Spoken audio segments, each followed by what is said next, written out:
आप ये स्ट्रक्चर्स देख के पहचान सकते हैं कि क्या हैं? ये एटम्स के स्ट्रक्चर्स हैं। हमने प्रीवियस लेक्चर्स में अंडरस्टैंड किया था कि एटम्स इंडिपेंडेंटली एग्जिस्ट नहीं कर सकते। उनको एग्जिस्ट करने के लिए स्टेबल होना पड़ता है, जिसके लिए वो अपने इलेक्ट्रॉन्स या ट्रांसफर करते हैं या शेयर करते हैं। अब फर्ज करें कि मैं एक इलेक्ट्रॉन निकाल लेती हूँ एटम 1 में से। क्या ये अब भी एक एटम कहलाएगा?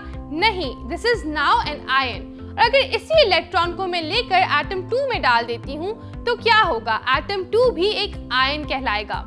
फर्क ये है कि क्योंकि एटम 1 ने अपना इलेक्ट्रॉन लूज किया है, वो पॉजिटिवली चार्ज्ड हो गया है और अब वो एक केटायन कहलाता है। Whereas क्योंकि एटम 2 ने एक इलेक्ट्रॉन रिसीव किया है, वो नेगेटिवली चार्ज हो गया है और अब एक एनायन कहलाएगा। तो इससे हम क्या डिटरमिन कर सकते हैं? That ions carry positive or negative charges and they are formed by the gaining and losing of electrons from an atom. Ions के चार्जेस वैरी कर सकते हैं from +2, +4, +6 to -2, -3, -5 depending on the number of electrons that they may gain और loose.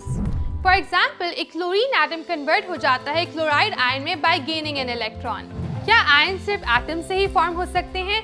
No, molecules भी अपने electrons gain या loose करके molecular ions बना सकते हैं। For example, CH4 positive, N2 positive and CO positive are all examples of cationic molecular ions, जिन्होंने अपने इलेक्ट्रॉन्स लूज किए हैं और पॉजिटिवली चार्ज आयंस फॉर्म किए हैं।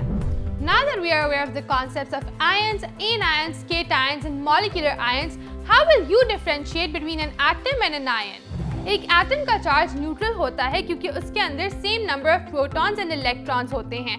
Whereas an ion has a negative और positive charge, जिसकी वजह से वो चार्ज पार्टिकल्स कहलाते हैं। एक और इंटरेस्टिंग बात ये है कि एटम्स अनस्टेबल होते हैं, जबकि आयंस ड्यू टू लॉस और गेन ऑफ इलेक्ट्रॉन्स स्टेबल होते हैं। एटम्स, मॉलिक्यूल्स और आयंस वो बेसिक यूनिट्स हैं जिनको समझने के बाद ही आप बॉन्डिंग और पीरियोडिक एलिमेंट्स को बेहतर तरीके से अंडरस्टैंड कर पाएंगे। So make sure that you are able to define, comprehend and distinguish between these three.